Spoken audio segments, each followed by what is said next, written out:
L'association Boldor est heureuse de vous recevoir aujourd'hui ici. Elle a initié cette rencontre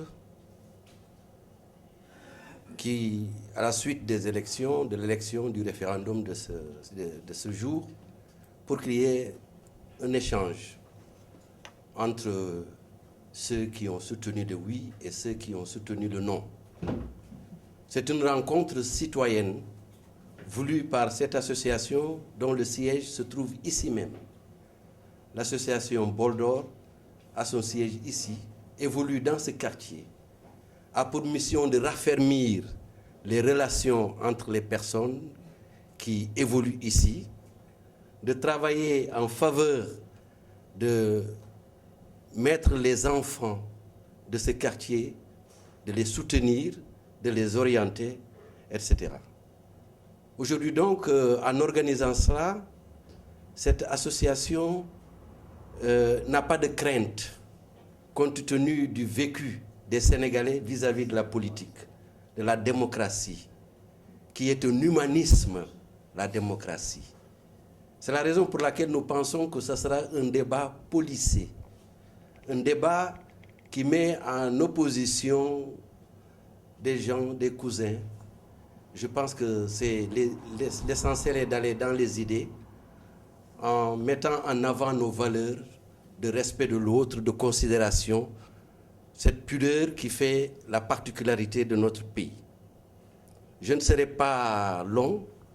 Le président Cheikh Tidiane Boye, qui est là, m'a demandé de faire cette introduction et nous comptons sur vous pour que tout se passe dans de très bonnes conditions. En tout cas, nous n'avons aucune crainte en pensant que les uns et les autres peuvent avoir ce niveau et cette responsabilité pour ne pas décevoir, ce qui peut nous permettre de continuer à faire ce genre d'activités. Je vous remercie.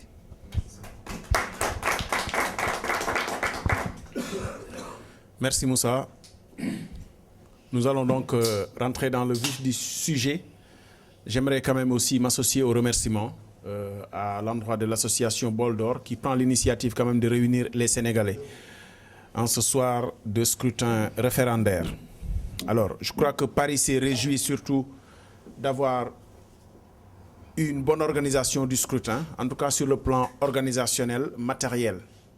On peut estimer que tout s'est bien passé, que les uns et les autres ont pu s'acquitter de leur devoir citoyen et les uns et les autres, le camp du oui et le camp du non, sont repartis ensemble. Je crois que ça fait partie de ce qui magnifie la maturité de notre démocratie. On est réunis ici, bien sûr, pour tirer les enseignements de ce scrutin référendaire de ce 20 mars. À Paris, vous le savez tous, le oui l'a remporté avec plus de 60% des suffrages exprimés. Le non a recensé un peu plus de 30% des suffrages exprimés. Nous sommes là pour tirer les enseignements les uns les autres. Je crois qu'on va faire honneur quand même au camp vainqueur, même si certains se refusent à crier victoire. À ma gauche, vous avez le camp du oui, les voyelles, comme disait tout à l'heure Moïse Sarr,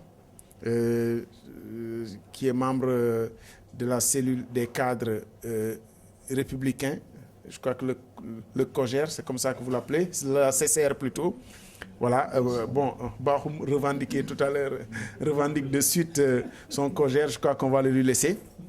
Moïse Sarr, je disais tantôt, vous êtes le camp victorieux.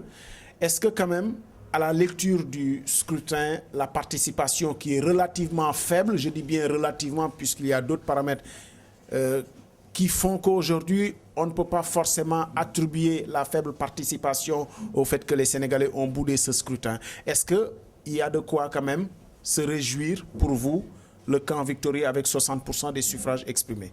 Je vous laisse la parole. Merci beaucoup.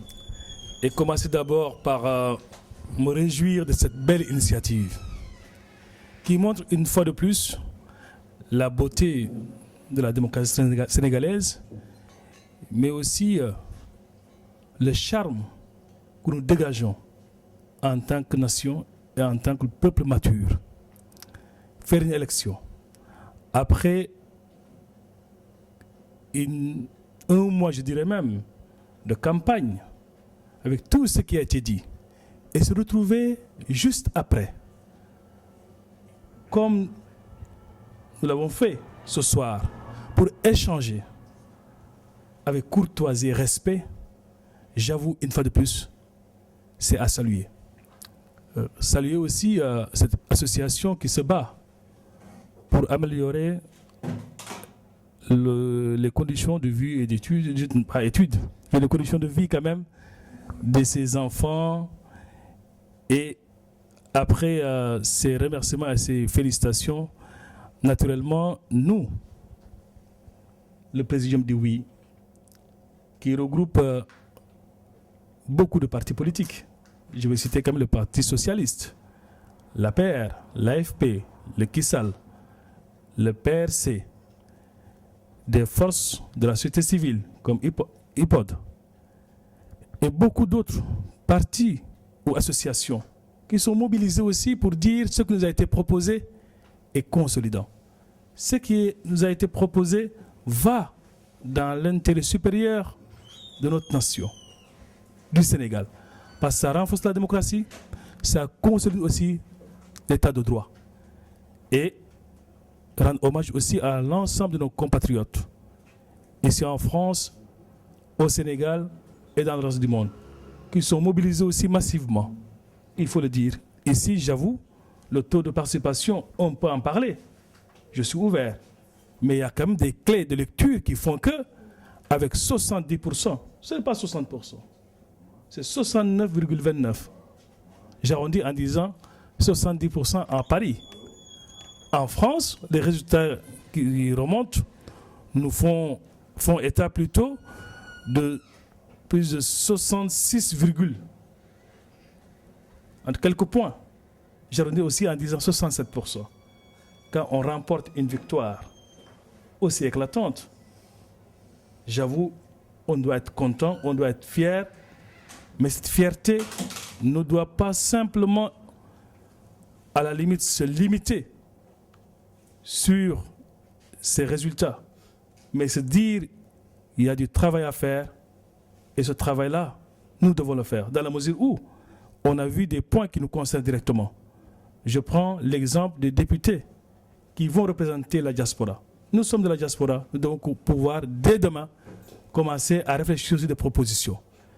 Mais une fois de plus, qu'on ne voit pas l'opposition nous dire encore « oui, vous avez gagné, mais le taux de participation, ainsi de suite ». J'aime bien les victoires qui se prennent même à l'arraché. Ça donne de la saveur et ça montre une vitalité et c'est fort appréciable. Voilà ce que je tenais à dire pour le moment.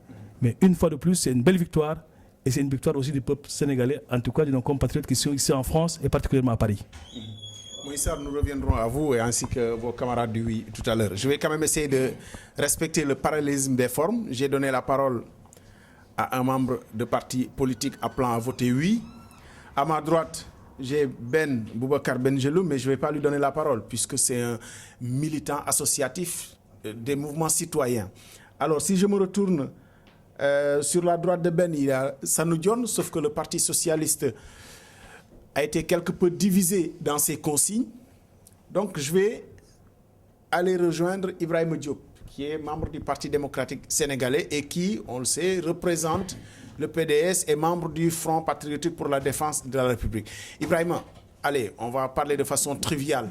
Vous n'allez quand même pas crier victoire, comme on l'a entendu tout à l'heure, et pavoiser surtout sur la faible participation qui pourrait réjouir le camp du non. Est-ce qu'aujourd'hui, vous reconnaissez une défaite après avoir surtout fait campagne?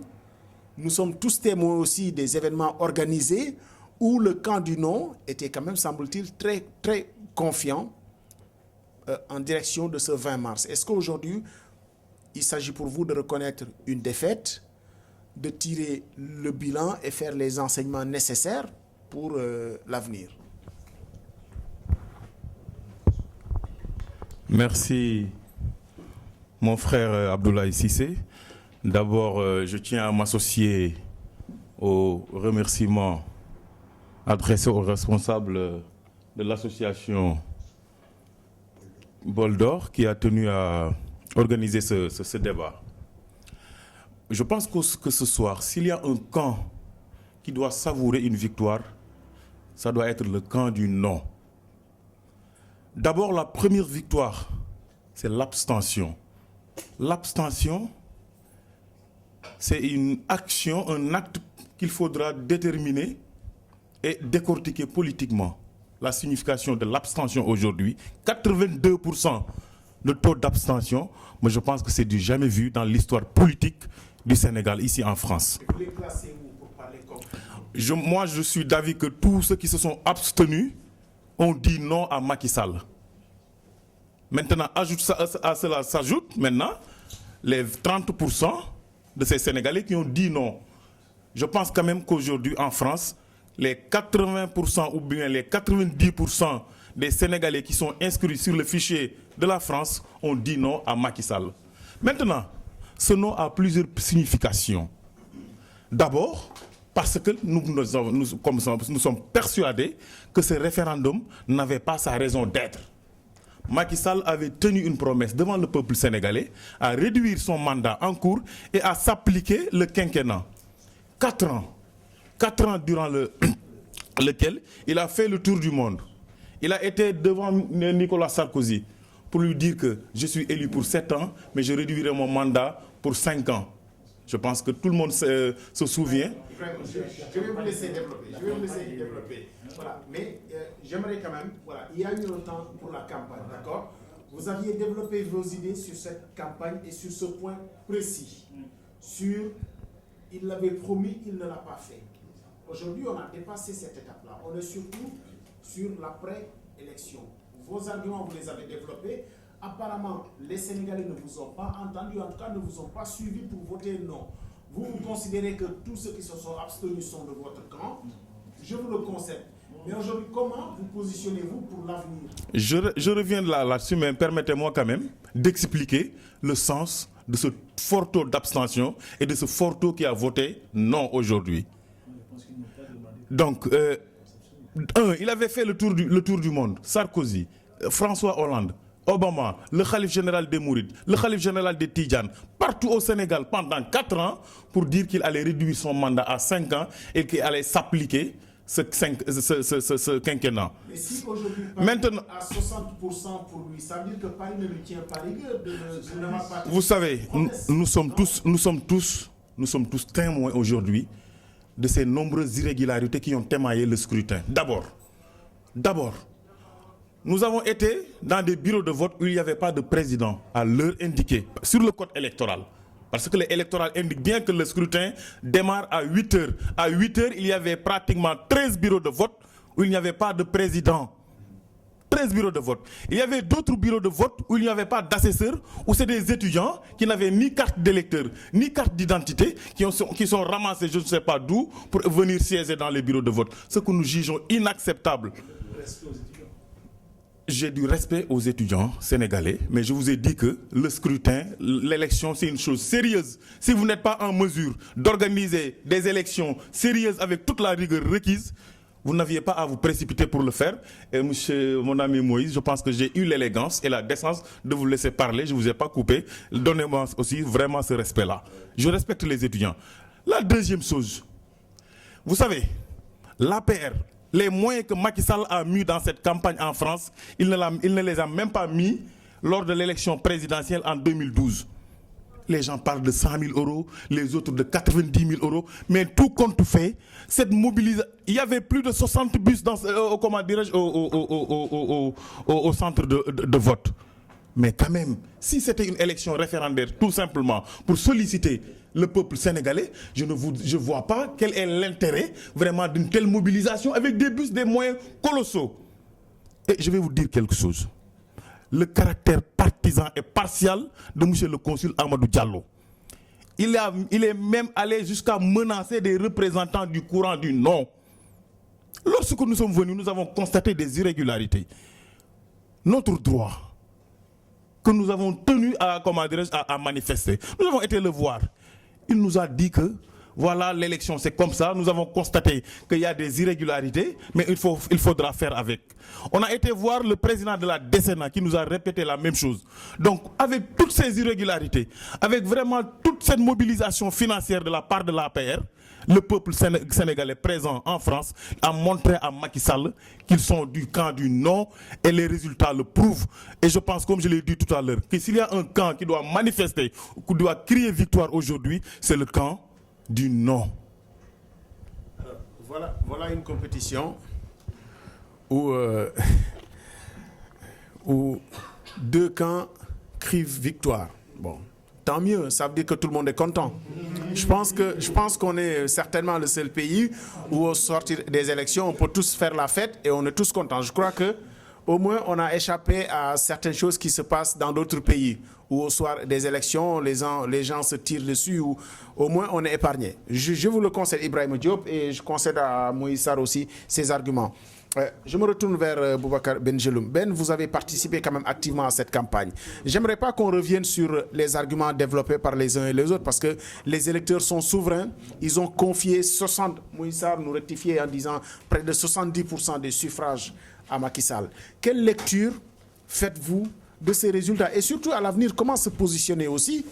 Bon, dans d'autres débats, est-ce que forcément, vous ne croyez pas que les Sénégalais n'ont pas tenu rigueur au président Macky Sall, bon, de n'avoir pas tenu une promesse électorale, ou alors de s'être fié à un avis du Conseil constitutionnel et d'avoir fait avec cet avis du Conseil constitutionnel? Donc je remercie moi aussi l'association Bol d'Or avec qui je travaille beaucoup d'ailleurs dans le 18e. On se rencontre souvent ici, on discute de beaucoup de choses. Une association très dynamique et puis qui permet de tisser des liens ici entre Sénégalais dans le 18e. Et je tiens à saluer cela. Oui. Des Sénégalais ne tiennent pas rigueur à Macky sur tout ce qui s'est passé, puisqu'ils lui ont donné effectivement leur faveur. Mais vous oubliez que ceux qui ont donné leur faveur, c'est 70% d'un électorat. D'un électorat aujourd'hui qui est venu voter à 11 ou 12%. Ça se résume à 2500 voix. À Paris, nous avons voté, il y avait 3498 voix. J'ai jamais vu ça, c'est très bas. À Paris, il y a 29 170 électeurs. À Paris, en 2012, 11 800 électeurs se sont déplacés. À Paris, en 2016, nous avons eu à peine 3 459. Oui, 3 459 n'ont pas tenu rigueur. Et sur ces 3 459, vous retirez nos 900 voix. Ils ont aujourd'hui 2500 voix qui ne lui tiennent pas rigueur. Qu'est-ce que ces 2500 voix sur la bagatelle du fichier électoral de 2012 qui retient aujourd'hui 47 000 Sénégalais? C'est de la rigolade. C'est de la rigolade, évidemment. Évidemment, sur ces 2500 personnes, ces 2500 personnes ont choisi. Mais nous avons le droit d'avoir une autre lecture, c'est de dire aujourd'hui, l'écrasante majorité des Sénégalais inscrits se sont portés en faux à l'appel du président de la République pour discuter de son référendum et pour participer à ce simulacre de vote. C'est mon analyse. On peut ne pas être d'accord. Et pourquoi je dis ça? Parce que aujourd'hui, dans la diaspora, les gens n'ont pas une vision de la démocratie à géométrie variable. C'est-à-dire, tu ne peux pas exclure 15 000 Sénégalais du vote aujourd'hui en 2016 et espérer qu'ils viennent participer à cette mascarade. Parce qu'on a exclu 15 000 Sénégalais dans la diaspora. Macky Sall a donné un coup de poignard à la diaspora. Il utilise la diaspora pour avancer. Mais Dofnou Taloul, Dofnou Fonkoul. Pourquoi je dis ça? Prenez exemple, entre 2007 et 2012, nous nous sommes battus pour que le fichier électoral évolue. Il est passé de 32 500 à 47 000. On a le droit aujourd'hui de dire dans la même projection, si nous avions laissé le fichier électoral aujourd'hui révisé, nous aurons effectivement dans la même projection 15 000 Sénégalais en plus. Ces 15 000 Sénégalais en plus sont restés dehors de façon consciente par le régime qui a refusé leur participation. Parce que lorsque nous, aujourd'hui, on est allé au vote sous le calendrier de M. Macky Sall, on est allé au vote sous sa vision, et c'était marche ou crève. Donc en un mois, on ne peut pas venir nous dire, on nous a convoqué à un match de football. On n'était pas prêts. On n'était pas entraînés, on ne savait même pas où on jouait, on ne connaissait même pas les règles du jeu, on ne connaissait même pas qui est l'arbitre, et quand même on est venu avec nos maillots et on s'est entraîné pendant un mois pour venir. On est venu et voilà ce qu'il en est. Mais je suis désolé, j'estime que nous sommes les véritables vainqueurs de ce scrutin-là. L'appareil, la démarche de défaite a démarré avec l'APR aujourd'hui. Parce que quand on a gagné en 2012 et qu'on a eu 4500 voix ici à Paris, tout seul Macky Sall en 2012, sans aucune coalition, et qu'aujourd'hui, avec sa coalition, il est rendu à 2499 voix, aujourd'hui, la machine à perdre a démarré. Quoi qu'on en dise, quoi les partisans, ceux qui attendent qu'on redistribue les cartes pour avoir leur poste après le référendum, c'est leur problème. Mais moi je vous dis concrètement, il y a de l'espoir, et cette manière que nous avons vécu comme c'est passé les élections, nous allons en tirer les bilans, parce que quelque part nous ne sommes pas des losers. Mais je vous dis, la machine à perdre a démarré. Merci. Merci Ben. Alors, ça va être difficile parce que je tiens à respecter le parallélisme des formes, d'accord? J'ai enchaîné avec Ben qui est militant de la société civile. Nous accueillons Mohamed Ly qui est président de... alors, je ne sais jamais s'il faut dire iPod ou iPod. iPod, voilà, qui est président de iPod, qui est un think tank très actif, qui donne son avis sur beaucoup de sujets et qui a opté pour le oui. Alors, Mohamed, on disait tout à l'heure quand même qu'il faut tirer les enseignements de ce scrutin.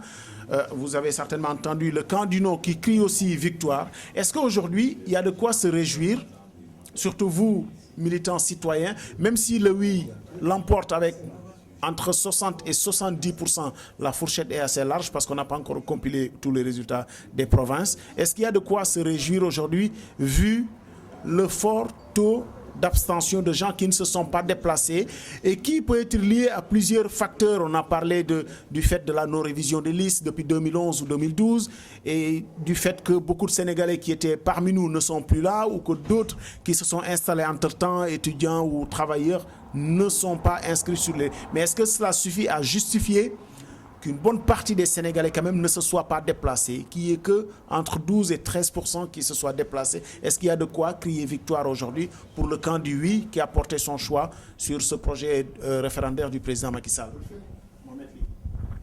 Oui, merci. Il n'y a absolument pas de quoi se réjouir, c'est clair. Aujourd'hui, on s'est rendu compte que nous avions un référendum complètement révolutionnaire dans le monde. On a eu au fait 3 réponses. Il y a eu un camp du oui, un camp du non, mais je suis désolé, il y a eu le camp de l'abstention.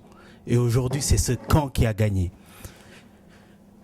Et en républicain, c'est quand même quelque chose qu'il faut lire. Et la lecture, effectivement, moi je ne vais pas rentrer, parce que je l'ai fait aussi des analyses politiques et politiciennes.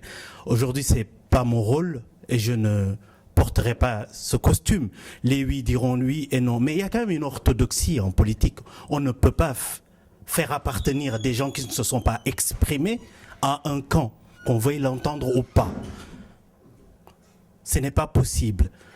Un non à 40% ne peut pas être un oui. Mais je vais continuer dans le sens vraiment citoyen, après avoir défendu un oui par conviction, un oui, comme je l'ai dit, par esprit républicain et par progressisme. Moi, j'ai vu 15 points, je les ai pris. Je me suis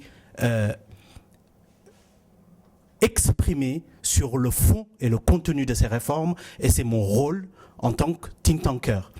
Aujourd'hui, j'ai le cœur très lourd, parce que nous avons un pays clivé. Au sortir d'un référendum, nous avons un pays, parce que moi je sors de l'analyse sur Paris ou sur la France, qui va être à des proportions où ce peuple a absolument besoin, et c'est un appel que je fais au chef du oui, au bloc du oui, chef du bloc qui est le président de la République. Il est urgent chez nous que le dialogue se rétablisse dans la classe politique.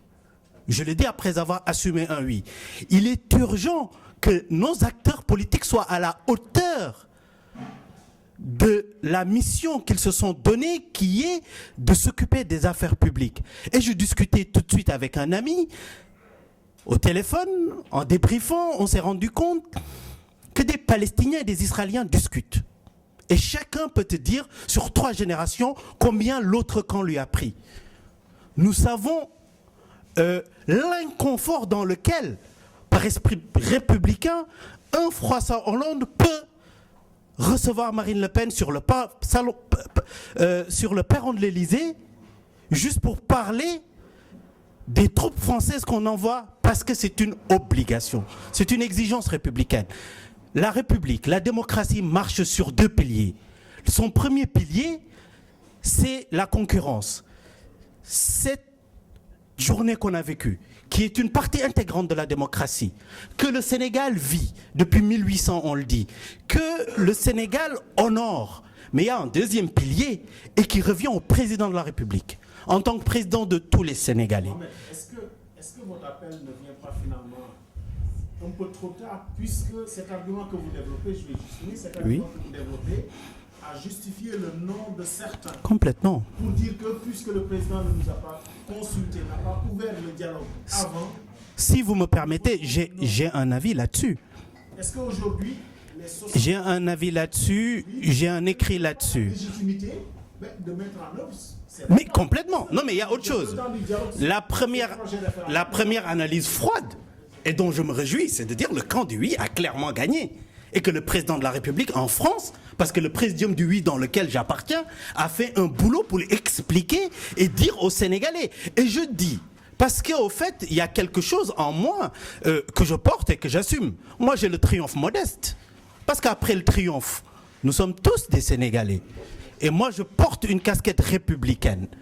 C'est-à-dire, je suis tout de suite entré, je ne suis pas dans le triomphalisme, je suis tout de suite entré dans la continuité de nos débats, dans ce qui devra être les postures, dans ce que nous avons à préparer ensemble comme destin commun de lendemain, mais qui clairement, seul le président de la République aujourd'hui en a la légitimité renforcée. Et donc, je rappellerai, puisque ce propos n'a pas été compris, la première des choses que je vais dire, c'est que depuis 2012, les Sénégalais ne se sont jamais trompés. Sur la présidentielle, sur les législatives, sur les locales et aujourd'hui sur ce référendum, ils ont renforcé un président élu à 65%. C'est indéniable. Mais c'est après m'être réjoui de ça, parce que moi j'avais plus ma plume. Après le rapport de la CNRI, j'avais fait aussi un appel, mais mon appel, moi, vous savez, il est modeste. Et j'ai demandé au président de la République en ce moment-là d'appeler l'opposition pour leur parler. Moi, j'ai eu l'honneur d'avoir Babacar Gaye dans mon forum du think tank IPOD. Par principe, le PDS avait dit qu'il ne s'exprimerait nulle part. J'avais un cadre qui les a rassurés. Moi, j'ai Doudou Wade qui m'a dit, quand tu veux, je viens te parler des réformes institutionnelles. Parce que tu as un cadre qui me dit. Parce que moi, le oui, effectivement, mais je l'ai assumé, je l'assume encore. Et je le porte et je suis content qu'on ait des réformes consolidantes sur lesquelles nous avons travaillé. Mais ce qu'il faut dire, et franchement, si on sort de la campagne, moi j'ai les dates. C'est en 2013, à la journée des institutions, que le président de la République a parlé de réformes institutionnelles. Depuis 2013, quand le président de la République lance une réforme, que ce soit la réforme sur les codes des marchés publics, qui n'intéresse personne, que ce soit la réforme sur la décentralisation, elle est politicienne, elle intéresse moyennement, que ce soit la réforme sur les institutions, je pense que, et ça c'est le premier point symbolique de la réforme de Macky Sall, les partis politiques ne peuvent pas accepter, et je le dis en l'assumant parce que c'est un investissement, qu'un think tank sans moyens et qui ne demande pas du vote est produit en plus en termes de mots écrits, en termes de pédagogie, en termes d'explication de propositions. Et ce n'est pas mon rôle premier. Et ces gens-là se sont tus. Non parler, parce que ne pas parler, ne pas faire aussi, c'est un choix. Jusqu'au moment politicien, quand un président de la République, dans une république, ouvre une réforme, en parle 2 ans avant, nous ne sommes pas excuser de dire en tant que structure politique que nous n'avions pas été préparés. C'est juste inadmissible. Parce qu'on devrait être préparé, on aurait dû brandir nos participations intellectuelles sur le sujet et on aurait dû être ouvert. Le président à Bujumbura, ça fait quelques semaines, que ce soit tôt ou tard, a dit à mon retour, je parle à l'opposition. Qu'est-ce qu'on a entendu le lendemain? Celui qui a été Premier ministre du Sénégal, dire la seule chose que je demande à celui, parce que, enfin, quand même, parce que je l'ai écrit, je vais le dire, être président au Sénégal, ça ne se fait pas par usurpation, chers amis.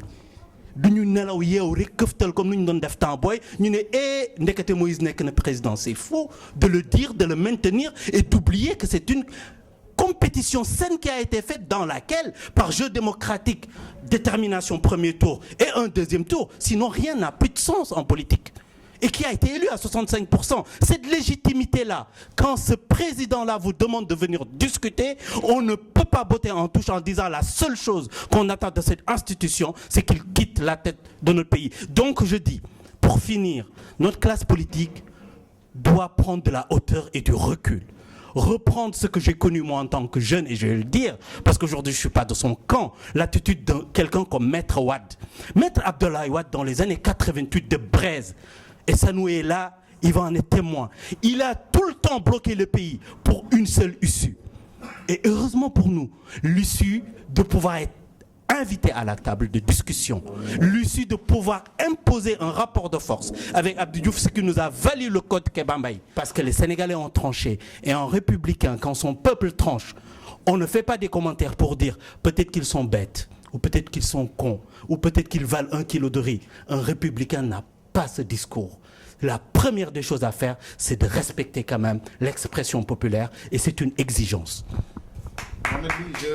Je reviendrai à vous tout à l'heure, mais j'aimerais quand même relever, si vous le permettez, il me semble qu'il y a quand même quelques points de, ne serait-ce que de contradiction, hein, sur ce que vous nous rappelez, des principes qui ont été édictés depuis 88, et qu'aujourd'hui on est en 2016 et qu'on n'arrive pas, ou le chef n'arrive pas à réunir l'ensemble de la classe politique autour d'une table pour discuter de questions essentielles, notamment ces questions qui ont été soumises au référendum. Je vais me retourner vers Sanou Dione en attendant de revenir à nos amis du oui qui sont à ma gauche. Sanou Dione, est-ce que comme les enseignements tirés par Mohamed Ly et Mouissa, il faut dépasser ce jour de référendum et rejoindre aujourd'hui le chef de l'État autour de la table? Est-ce que vous pouvez consentir à une discussion aujourd'hui, répondre favorablement à une invite à la discussion autour de la mise en œuvre de ces réformes, justement, qui sont validées par le peuple? Merci Abdoulaye. Merci Abdoulaye. Je pense que je m'associe en tout cas aux camarades. D'abord, encourager Boldor à travers son président et tous les membres pour cette initiative et tout ce qu'ils font comme de bien par rapport à ce quartier qui est très difficile, qui est considéré comme parmi les quartiers les plus difficiles de France. Par rapport au débat, franchement pour moi le référendum est derrière moi. À mon âge et par mon cursus, j'ai plutôt tendance à faire une invite à la jeunesse de mon pays. Moi je te passe le cadre politique, sérieusement. J'aurais préféré échanger plus avec les amis du oui, qui souvent ont tendance à dire que le référendum est une avancée démocratique au Sénégal. J'ai mal quand certains me parlent des députés des Sénégalais à l'extérieur.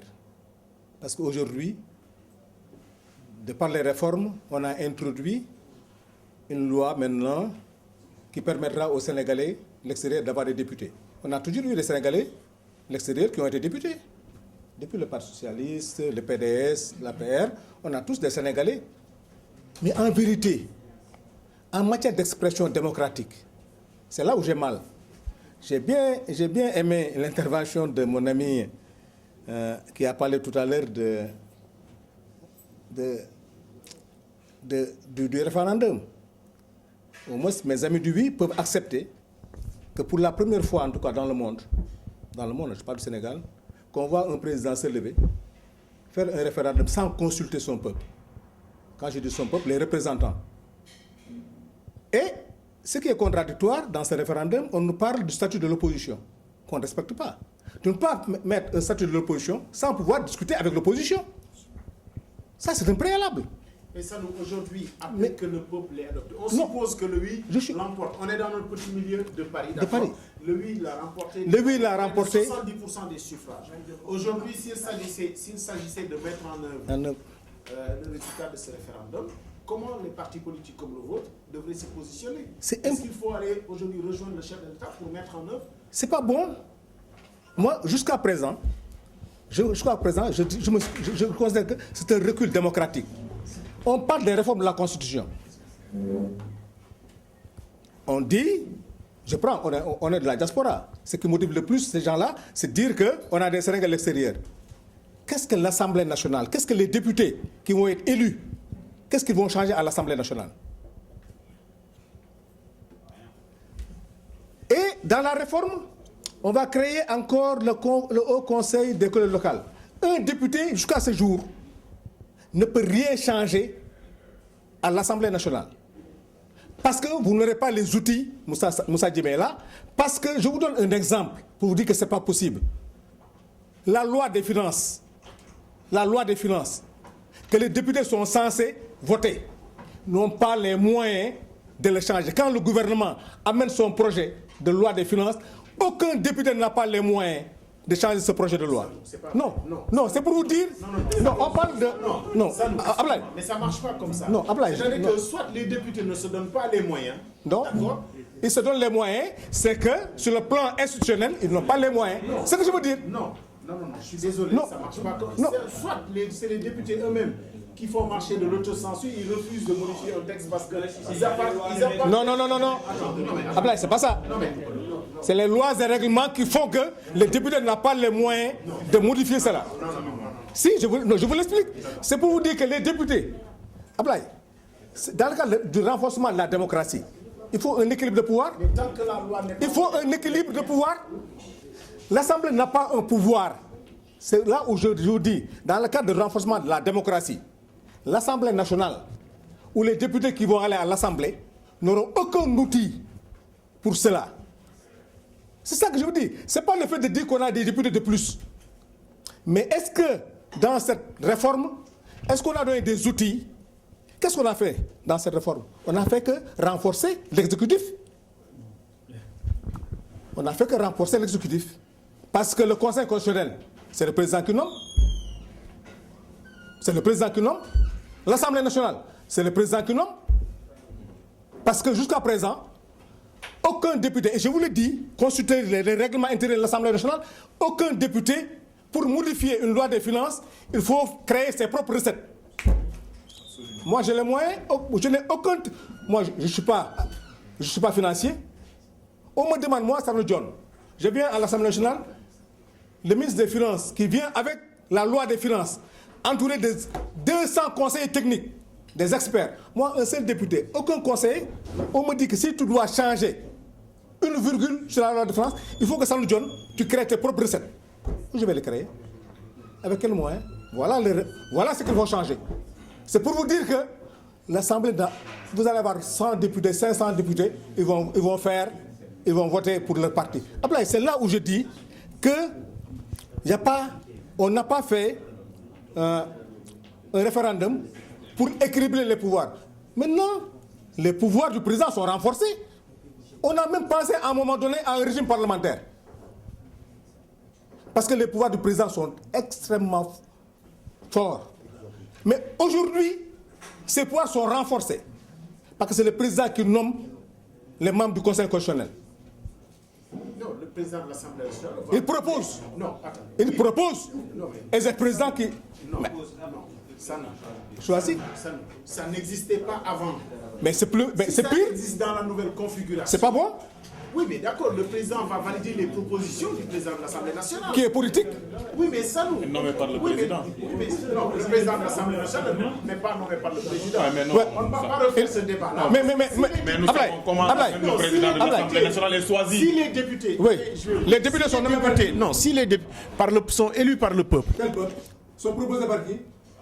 On parle de réalité. Hein. Mais Sanu Dione, d'accord, mais Sanu Dione, ça c'est les députés qui démissionnent pour ne pas assumer le mandat que leur a confié le peuple. Si les députés n'assument pas leur mandat pour s'affirmer à l'Assemblée nationale, c'est leur problème. Ils n'assument, oui, mais d'accord, ils n'assument pas le mandat que le peuple leur a confié. Ça, c'est un autre débat. Et la preuve est là. Tu verras un membre de l'APR te dire je ne suis pas d'accord. Sanou, moi j'aimerais juste vous relancer. Vous dites que les gens... Sanou, j'aimerais vous relancer sur un fait. Aujourd'hui, que le peuple, on le suppose, a validé ces 15 points soumis au référendum, il s'agit de donner un contenu.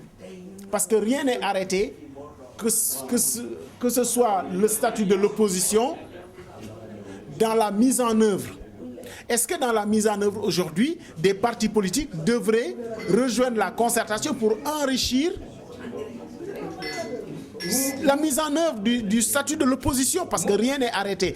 Il a été juste validé l'idée de donner un statut à l'opposition. Mais dans la définition du contenu, est-ce que les partis politiques du camp du non vont accepter de s'associer à ce projet de discussion?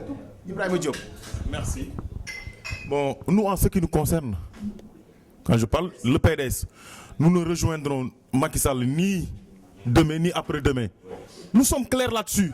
S'il vous plaît, nous, au sein du PDS, je pense que la décision a été prise depuis longtemps. Tout ce qui concerne Macky Sall ne nous intéresse pas, pour plusieurs raisons. D'abord, mais M. Dione a raison. Le choix des députés, comment dirais-je, de l'extérieur, comment ça va se faire?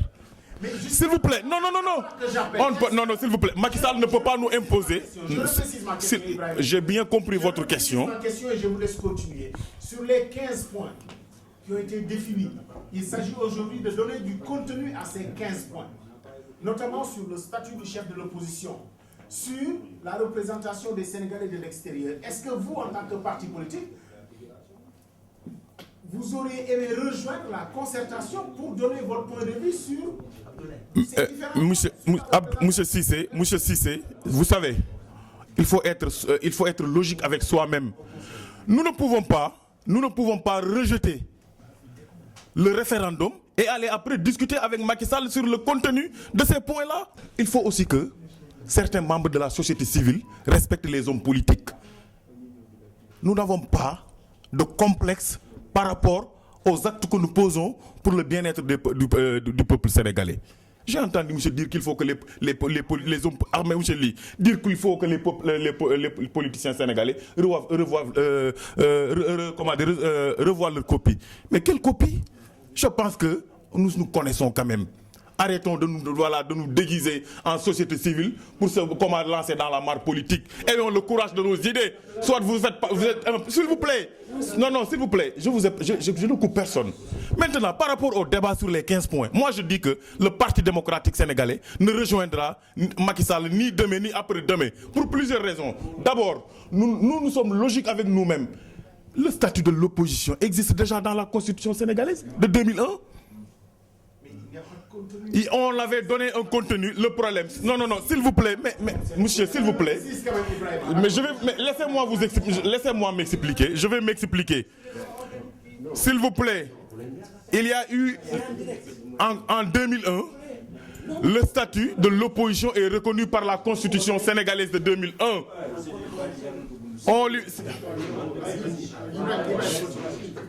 On avait donné un contenu. On avait donné un contenu, s'il vous plaît. On avait donné un contenu. Mais le problème, c'est qu'on est allé aux élections législatives. Il y avait l'AFP qui était majoritaire au niveau de l'Assemblée nationale. Mais le Parti socialiste avait plus de voix. Donc, vu que l'AFP avait gagné le département de Nioro, donc qui comptait 2 députés, l'AFP comptait au niveau de l'Assemblée nationale sénégalaise comme 11 députés, et le Parti socialiste qui avait plus de voix au niveau national, 10 députés. Mais Maître Abdoulaye Wade n'a pas voulu s'immiscer quand même dans le choix du chef de l'opposition. Il avait, convoqué ces 2 chefs de parti qui avaient fondamentalement décliné l'offre de Maître Abdoulaye Wade. Ils n'ont pas répondu. Wade avait dit que moi, ce que je voulais, c'est organiser mon opposition. Il ne voulait pas de ce statut. Mais Macky Sall nous dit qu'il va donner un statut au chef de l'opposition. Et après, nous qui sommes contre ce référendum, vous voulez qu'on aille discuter avec Macky Sall, on ne le fera pas. D'abord. Ensuite, non, s'il vous plaît, laisse quand même. Non, je pense que le camp du oui quand même a eu le temps de développer vraiment ce qu'il voulait dire. Laissez-nous quand même le soin de parler. Maintenant, par rapport aux réformes, on nous parle de réformes consolidantes. Mais ce qu'on attendait quand même, c'est que cet hyper-présidentialisme de Macky Sall puisse être atténué par ces réformes-là. Quel est l'article qui ne va pas dans le sens vraiment de renforcer les pouvoirs de Macky Sall? Le choix. Le président de l'Assemblée nationale ne propose que 4 personnes. Et c'est le président de la République qui choisit parmi ces 4 personnes. Et je vous dis fondamentalement que le président de l'Assemblée nationale est choisi par le président de la République lors du renouvellement du bureau de l'Assemblée nationale. Je ne parle pas du début de la législature, quand Moustapha Niasse pleurait. Mais Moustapha Cissé Lo, d'abord, qui voulait être président de l'Assemblée nationale, a été démis de ses fonctions de ministre conseiller du président de la République parce que le choix de Macky Sall était porté sur Moustapha Niasse et Moustapha Cissé Lo avait dit que je serais candidat. Mais le dernier renouvellement, où on a sabordé le groupe parlementaire du Parti démocratique sénégalais, Macky Sall a convoqué tous les députés au palais présidentiel pour leur dire c'est Moustapha Niasse qui sera président, tel sera premier vice-président, tel sera... Non, soyons sérieux. Si nous voulons des réformes, il faut des concertations inclusives, en dehors de toute considération politique et partisane. Macky Sall ne l'a pas fait, il va en plus. Mais on est en train vraiment de penser que le oui a gagné. Mais au Sénégal, ce qui se passe. Mais non, mais s'il vous plaît, on parle de Paris, mais Paris n'est qu'une goutte dans la mare. Soyons sérieux. Et je vous dis que s'il y a un camp qui doit crier victoire aujourd'hui, c'est le camp du non. Parce que l'abstention, monsieur me dit que ceux qui n'ont pas voté ne peuvent pas être comptabilisés dans le camp du non. Mais je vous dis que l'abstention doit être analysée froidement et avec responsabilité. Parce que je suis d'avis que ceux qui ont voté, ceux qui n'ont pas voté ont voté non. Merci Ibrahima Diop. Merci Ibrahima Diop. Je vais me retourner vers... Je vais revenir au camp du oui. Je crois que je vais laisser la parole à Malick Faye. Malick Faye. Alors, Malick, est-ce que quand même la critique qu'on pourrait faire aussi au président de la République, même si le référendum est passé, Ibrahima Diop dénonçait l'hyper-présidentialisme.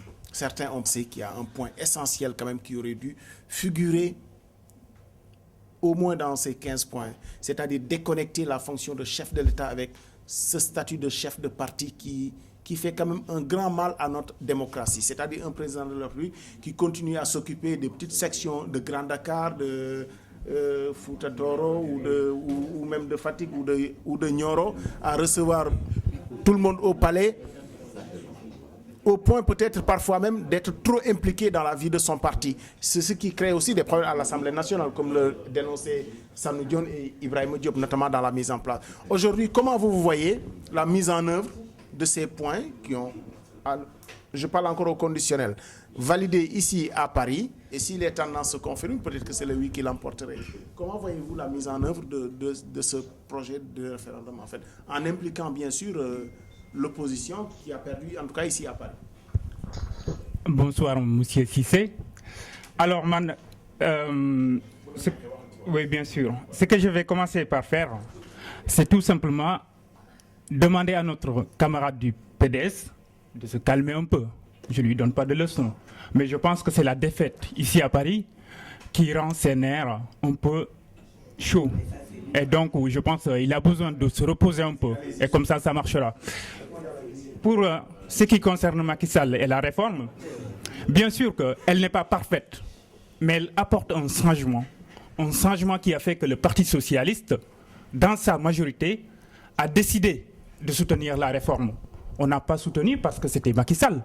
On l'a soutenu parce qu'il y avait quand même 15 points issus des assises nationales qui sont quand même une réflexion du peuple, qui vont être mises en place. Et il me dit qu'il n'y a pas quelque chose qui est intéressant. Mais parce que tout simplement, notre camarade du PDS et mon ami aussi Sanu Dione sont intéressés peut-être par uniquement les institutions.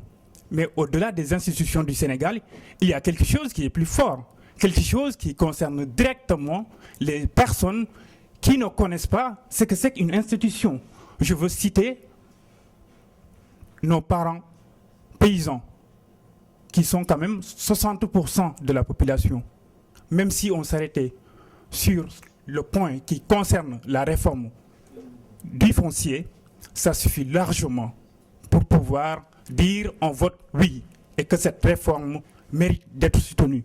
Arrêtons de passer à côté du sujet lorsqu'on parle de députés de la diaspora. Mais c'est important. Avant, qu'est-ce qui se passait? Ce sont des gens qui sont élus sur des listes nationales. Aujourd'hui, c'est nous-mêmes qui allons les choisir. Donc, quand ils seront élus, on sera dans notre droit de leur poser des questions, de leur demander qu'est-ce qu'ils ont fait. Et lorsqu'ils vont prendre des mesures qui ne nous satisfont pas, en ce moment, on pourra les sanctionner. Mais jusque-là, ils sont là-bas, on ne peut rien faire contre eux, on ne peut pas les sanctionner. Et donc, je pense que c'est quelque chose qui est très, très intéressant. Maintenant, pour revenir au résultat des votes, pourquoi voulez-vous mettre au compte du président l'abstention? Ce n'est pas normal. Si l'abstention est une défaite, c'est la défaite de toute la classe politique. Et surtout de ceux qui ont perdu du non. Parce que vous n'avez pas réussi à mobiliser ces gens pour qu'ils viennent voter un minimum et pouvoir ne serait-ce qu'équilibrer le résultat. Vous ne l'avez pas fait. Il fallait y penser. Donc, la défaite, l'abstention, si elle est à mettre au compte d'une partie, c'est peut-être plus au compte du camp du non. Autre chose, moi je suis fondamentalement convaincu qu'il n'y a pas de défaite. Il n'y a qu'une victoire. Il n'y a pas de défaite. Mon ami Khalifa Sall, je ne peux pas dire qu'il a perdu. Non, il n'a pas perdu. C'est aujourd'hui le peuple sénégalais qui a gagné.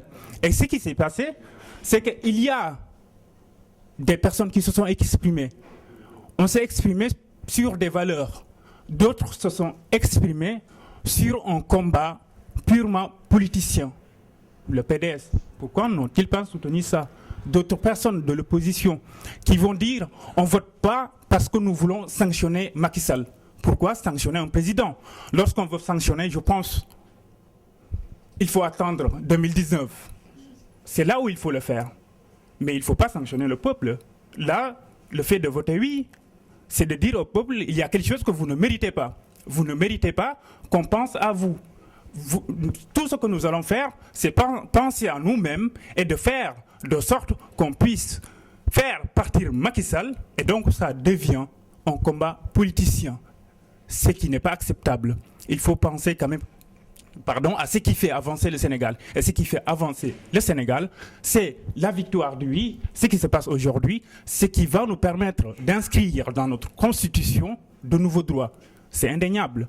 Mais moi, en tout cas, on est là, on est encore jeunes, on est tous jeunes. L'avenir va nous dire si ces réformes étaient utiles ou pas. Aujourd'hui, en tout cas, moi, je suis foncièrement convaincu qu'on a fait un pas dans l'histoire. Et c'est pour ça que j'étais fier en tant que socialiste qu'il n'a jamais été.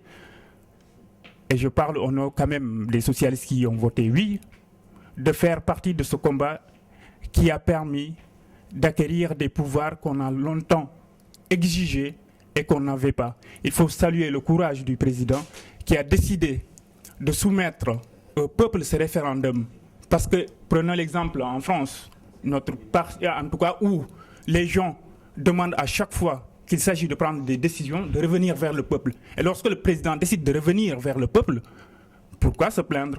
Mais c'est une démocratie. Aujourd'hui, ce qui se passe est plus utile. Si ça passait peut-être par l'Assemblée nationale, on pourrait dire, tenez, ce sont des gens qui sont élus par le peuple, mais qui ne pensent pas à eux. Aujourd'hui, c'est le peuple qui a décidé, donc on ne peut pas reprocher. Ce qu'on doit faire, c'est accepter ce qui se passe et tout simplement féliciter le président et les gens qui l'entourent. Merci. Alors, on va essayer de refaire un dernier tour de table quand même. On aura encore tout au plus une demi-heure d'émission, de débat, d'accord? On va refaire un dernier tour de table. J'aimerais quand même rappeler aux uns et aux autres, si Bol d'Or, en association avec Diamono TV, a organisé, c'est pour qu'on reparte tous ensemble comme on est arrivé ici. Voilà, c'est dommage que certains aient quitté la salle. On aurait aimé, même si le temps le permettait, donner la parole à ceux qui sont dans la salle pour participer aussi à ce débat. Certainement, il y aura d'autres occasions où ce sera interactif. On discutera entre nous. Alors, Bahoum, je ne vous ai pas encore donné la parole, mais je reviens à vous là tout de suite. Je vais juste laisser Mohamed Ly qui... parce que vous allez échanger de place en fait, en réalité. Mohamed Ly Mohamed Ly va rebondir juste sur les arguments développés par Malick Faye. Et puis on reviendra à vous. Oui, plutôt, oui, je vais faire vite. Je vais parce qu'il y a des choses qui ont été dites. C'est vrai que je parle toujours de mon rôle. Il y a quand même des choses quand on est ensemble pour en parler. Ça peut être vrai, mais de dire la réalité des choses et de se rappeler aussi du passé. Mais effectivement, ça nous a soulevé des problèmes de dysfonctionnement de l'Assemblée. Mais c'est des problèmes d'hommes, c'est des problèmes de pratique politique. Mais nous avons les mêmes textes qu'en France. C'est au fait que les hommes politiques prennent leurs responsabilités, que les gens fassent. Non mais ce que je veux dire. Non. On fera ce débat là. Ce que je veux dire. Je promets qu'on fera ce débat là. D'accord. On en reparlera. Il faudrait la prochaine fois. D'accord. On a commencé cette information pour vous. On fera ce débat là une prochaine fois. Mohamed, allez-y. Oui. Non mais en plus je ne vous dis pas non. Je dis vous avez raison. Mais je dis que si dans un pays les textes disent que la majorité des députés élisent le président de l'Assemblée nationale et que dans la pratique, que c'est le président de la République, c'est un problème d'homme et de pratique. C'est pas un problème de texte. C'est juste ça que j'ai dit. Oui, mais quand j'ai parlé de ça. Et puis, bon, après, moi, au fait, c'est pas que je suis un homme de la société civile qui voudrait remettre les pieds en politique. C'est que la politique, je l'ai quittée et je l'ai marquée par des empreintes nobles. De mon jeune âge, je fus fondateur de partis politiques.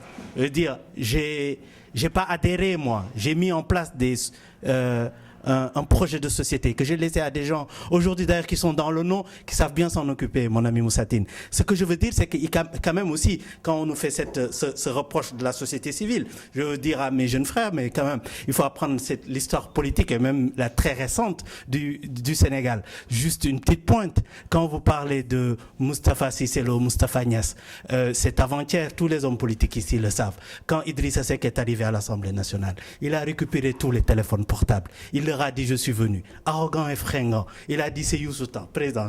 Je veux dire, si le PDS dit ça, c'est-à-dire nous tous nous disons ça. Le problème c'est que quand le PDS est au pouvoir, nous tous là on le dit contre eux. Ils quittent le pouvoir. On a un problème de relation avec le pouvoir. Quand on le perd... Oui, mais bien sûr.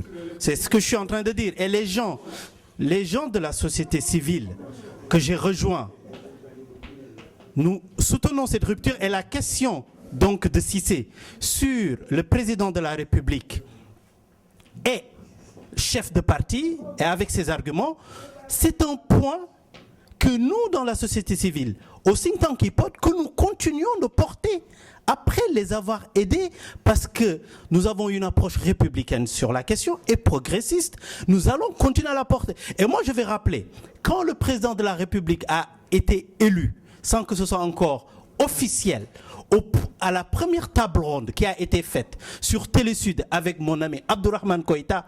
Et le problème du Sénégal, c'est que quand des strapontins doivent être distribués, tout le monde est en avant-garde et dit je vais voir. Quand je suis récompensé, moi je joue le jeu. Quand je n'ai pas ma part du gâteau, je vais crier. Mais ce jour-là, et je faisais de la politique, et j'étais chez Benno Bokk Yakaar, et j'étais secrétaire au Sénégal et de l'extérieur. J'ai dit ce jour-là, le premier acte que j'attends du président de la République, et sinon je suis déçu, c'est qu'il dise à partir d'aujourd'hui, je suis le président du Sénégal et je quitte mon poste de président de l'APR. Mais c'est une conviction qui a été constante. Et juste pour finir sur la société civile. Mais, oui. Est-ce que quand même vous participerez en tant que société à enrichir les points que mais nous, non seulement nous allons participer, oui, et non seulement nous allons le faire, mais contrairement au PDS, nous le ferons même quand on ne nous demande pas notre avis. C'est ça notre problème, nous. Voilà. Quand on ne nous demandera pas notre avis, et comme on ne l'a pas fait, nous avons fait des propositions, nous avons dit en quoi ce pays que nous partageons, il est bon d'aller dans tel sens, il est bon de discuter, il est bon d'échanger et de se retrouver autour d'une table et de reprendre juste à faire de la politique. Voilà. Merci. Je vais retourner au... Oui, je vais venir au... Oui, je viens au... je viens au nom. Ben, en dépit, d'accord, je vais pas... D'accord. Tu reviens. Ok, d'accord, je reviens pour équilibrer. D'accord, ok, C'est-à-dire d'accord. que moi, j'ai été un acteur des assises. Je te donne la parole, tu vas le dire. Je te donne la parole, tu vas le dire. Alors, s'il te plaît, on revient à la réalité. Le CNRI a fait quand même des recommandations, d'accord? Dans une histoire de nom, je ne suis pas un nom. Quand on parle des assises, je suis plus légitime que... Tu développeras... Non, personne n'est plus légitime que l'autre. J'ai été le rapporteur de la tout le monde est légitime. des assises. On n'est pas obligé non plus de faire partie des assises, d'accord? Même les Sénégalais... Non, attends, non. Même les Sénégalais qui n'ont pas fait partie des assises nationales, on voit au chapitre. Non, mais arrête de croire aussi que tout se joue aux assises nationales. Les Sénégalais sont libres de faire partie des assises ou pas. Bon, je vais te poser une question. Au-delà de ça aujourd'hui, d'accord? Au-delà de ça, il y a 15 points qui ont été soumis au peuple sénégalais. D'accord? Sur ces 15 points, notamment, vous vous êtes beaucoup exprimé sur le point concernant les députés des Sénégalais de l'extérieur. Entre autres, vous êtes exprimé aussi sur les autres points, je vous le concède. Est-ce qu'aujourd'hui, il s'agit quand même de participer à la réflexion pour enrichir et surtout faire des propositions concrètes pour la mise en œuvre de ces points qui ont été soumis au référendum? Merci. Oui, bien sûr. Le premier point qu'il faut faire, moi j'ai été un acteur des assises. Je n'étais pas un figurant. D'accord? J'ai participé aux assises de bout en blanc. Ni Fitoxita, je ne les ai pas vus. C'est pas grave. Monsieur Sarr, je ne vous ai jamais vu dans les assises. Votre parti même disait que ce qu'on faisait n'était pas intéressant. Aujourd'hui, si vous estimez prendre les assises à votre compte mieux que moi, j'ai l'impression que le sol se dérape sous mes pieds. Donc ce que je veux dire, attendez, on ne va pas mélanger tout. Attendez. J'entends parler, monsieur Ly, il faut qu'il arrête. Il a sa vision. C'est un gars qui se réclame la société civile, c'est son droit. Il a fait un aller-retour des partis vers la société civile, c'est son droit. Il se gratte la tête pour repartir peut-être faire la politique, c'est son droit. Il lorgne peut-être... Il lorgne peut-être... Ah non, mais laissez-moi terminer. Mais attendez les gars, attendez. S'il vous plaît. Oui, d'accord. Peut-être qu'il y a une redistribution des cartes qui vont se faire bientôt. C'est très bien, chacun y a droit, il n'y a pas de problème. Chacun avec sa vision et son éthique. Ce que je veux dire, ne nous faites pas dire ce qu'on n'a pas dit. Les assises nationales, moi, représentant des assises, rapporteur de la commission immigration, une des parties les plus importantes, j'ai refusé d'aller au Sénégal défendre mon projet parce que tout simplement, mon billet d'avion devait être payé par un responsable politique. J'ai estimé que si dans les assises, avec notre argent, on ne pouvait pas me payer un déplacement, moi, madame, tout seul, je refuse que M. Niasse me paye mon billet d'avion et je ne suis pas parti. Donc je n'attends rien des politiques au sens noble du terme. Maintenant, comme on est dans un système de partis politiques, ce n'est pas ma vision, ce n'est pas ma tasse de thé, mais je respecte les partis politiques. Parce que qu'on le veuille ou non, c'est eux aujourd'hui qui réglementent la vie politique. Et donc on ne peut pas être dans son petit coin, créer son machin et dire que je suis au même niveau que les partis politiques. Donc ce que je veux dire, non mais il faut mettre les points sur les i à un moment donné. Ce que je veux dire, non mais c'est important, c'est important. Quand on parle, je vais rentrer dans vos 15 points, Qu'est-ce qui s'est passé sur les 15 points? On va discuter. Quand M. Macky Sall a pris le pouvoir en 2012, les gens lui ont dit le Sénégal est malade. Il est malade d'une grave maladie qui s'appelle la démocratie. Qu'on est ressorti d'une situation très difficile avec son prédécesseur et qu'on voudrait résoudre beaucoup de points liés à cette question-là. Il a consulté un médecin qui s'appelle la CNRI. Le médecin lui a dit, vous êtes non seulement malade, mais vous avez un cancer. qui s'appelle le cancer de la démocratie. C'est un grave problème que vous avez. Et je vais vous décrire un process en 200 et quelques points qu'il faut absolument respecter si vous voulez guérir. Il le présente au président Macky Sall. À court, moyen et long terme. Le président Macky Sall, j'ai eu l'élégance de t'écouter. Reste calme. Le président Macky Sall prend les 200 et quelques points. Il dit non, Mandal, votre ordonnance baroule. Je pense que l'INI va qu'il règle doyna. Et il nous a sorti des réformettes. Et maintenant, monsieur, si c'est vous voulez m'obliger à rentrer dans ce débat de réformettes. Vous croyez que moi j'ai des lunettes en bois? Moi je sais d'où je viens. Je ne rentre pas dans votre débat à dessous. D'abord, je peux vous montrer que l'Assemblée nationale ne sert pas à grand chose aujourd'hui, puisque c'est une chambre d'enregistrement. Le jour où notre Assemblée nationale va travailler sur les lois, va produire des lois en dehors de l'exécutif, tu me parleras de l'Assemblée nationale. Donc aujourd'hui, toutes ces mesurettes. Quand on parle par exemple de la problématique d'un président chef de parti, on l'a vu pendant la campagne, la manière dont il nous parlait, on l'a vu au Grand Théâtre, la manière dont il a dit qu'il va nous faire mordre la poussière et tout ça. Mais est-ce qu'un président doit être à ce niveau? J'aurais attendu de M. Macky Sall qu'il présente effectivement son référendum en 15 points, l'expliquer aux Sénégalais, mais de là à dire qu'il va nous terrasser et tout ça, c'est un chef de clan. Donc, que maintenant certains le nourrissent en leur sein, et que si on l'applique, c'est bon. Si on ne l'applique pas, c'est pas bon. Moi, je ne suis pas de cela. Moi, c'est une ligne jaune. Si tu ne l'appliques pas, je ne te suis pas. C'est une question de principe. Sur la question des députés du Sénégal, parce qu'il ne suffit pas de dire, il ne suffit pas de... Il y a Mor Ahmadou Gossi. Bon, légui, damay tënk. Waaw, c'est vrai. C'est vrai. Mais c'est que xam nga lu siy neex mooy de temps en temps nga siy door ay brin polémique. Voilà. Loolu moo koy neexal. Maintenant, je vais te dire, sur la question des Sénégalais de l'extérieur, il faut arrêter de nous bassiner avec ça. La problématique de notre représentation, quand moi je dis, et quand nous disons au sein des assises, la problématique d'être représenté par nous-mêmes et en notre sein, ce n'est pas un rejet des partis politiques. C'est un rejet du principe de satellisation. Qu'est-ce que ça veut dire la satellisation? Ça veut dire que lorsqu'un parti vient au pouvoir, il nomme son représentant des Sénégalais de l'extérieur et il lui dit « Vas-y, c'est toi qui représentes les Sénégalais ». La plupart du temps, ou pratiquement tout le temps, cette personne-là est en inadéquation avec nous. Donc, lu muy formuler yep, duñ ko faale, et ñun lu ñuy formuler duñu faale. C'est pour ça que le député de Sénégalais de l'extérieur a toujours été un député d'ordre politique ou bien d'ordre de remerciement, mais jamais efficace.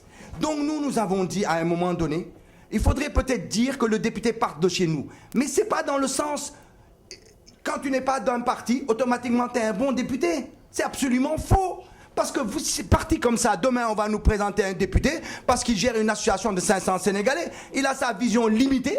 Vous croyez que ce gars-là peut faire un bon député? La problématique de député, c'est quelqu'un qui a une vision globale, qui dépasse la France, qui est même pas à l'échelle, qui doit être à l'échelle de l'Europe. Parce que nos frères qui sont en Espagne, en Italie, etc., en Europe du Nord, ont d'autres types de problèmes qu'il faudra englober. C'est certainement pas dans sa vision d'association de 500 personnes ou bien de type parlementariste à 10 balles là où on va aller au vote qu'on va créer le bon député. Donc c'est un faux problème, c'est encore un piège qu'il nous a mis. C'est pour dire, wiri diarngay, je vais m'arranger pour qu'un gars de mon parti, issu de la société civile ou bien issu des associations, se représente et être en même temps député. On aura perdu 2 fois.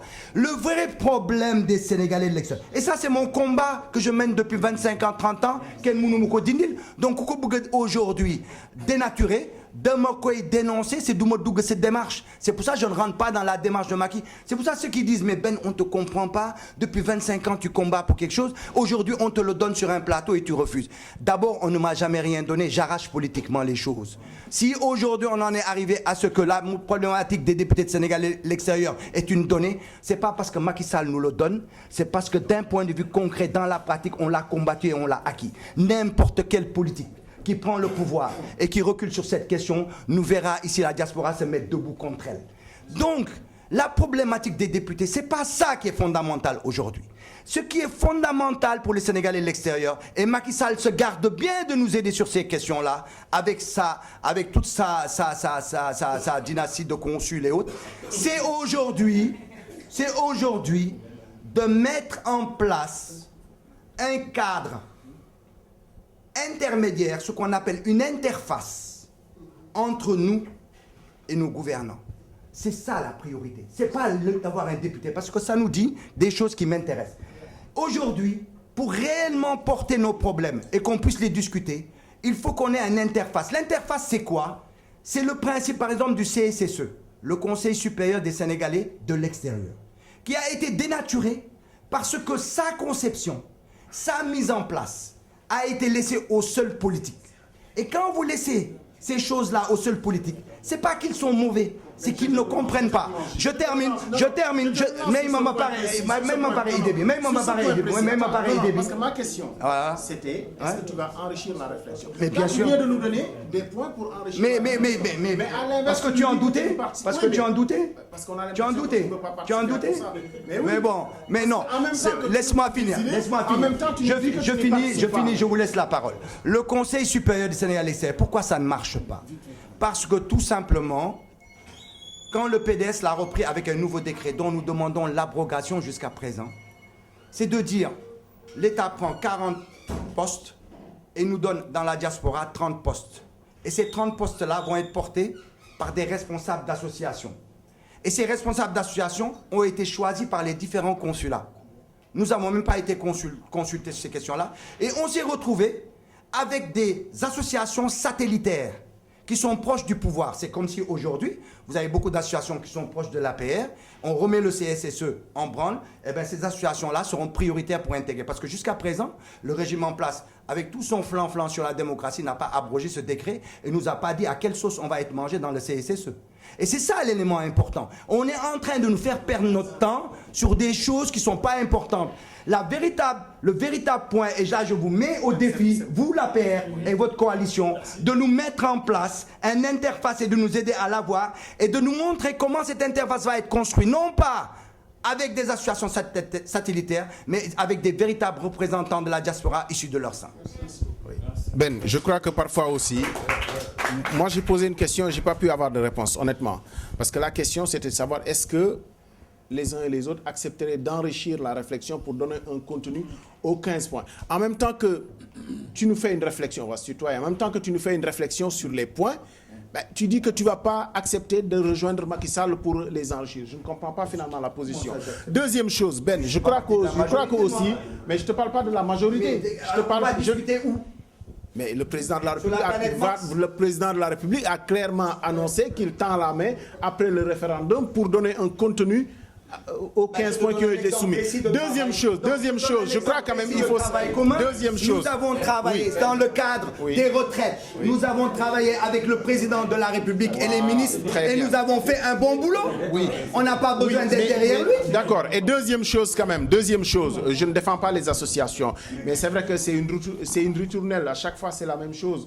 On accuse ceux qui sont en place de choisir que les associations qui sont proches du pouvoir. Mais Ben, nous sommes témoins aussi de tout ce qui se fait en matière associative. Les grandes associations que vous représentez ne s'entendent jamais.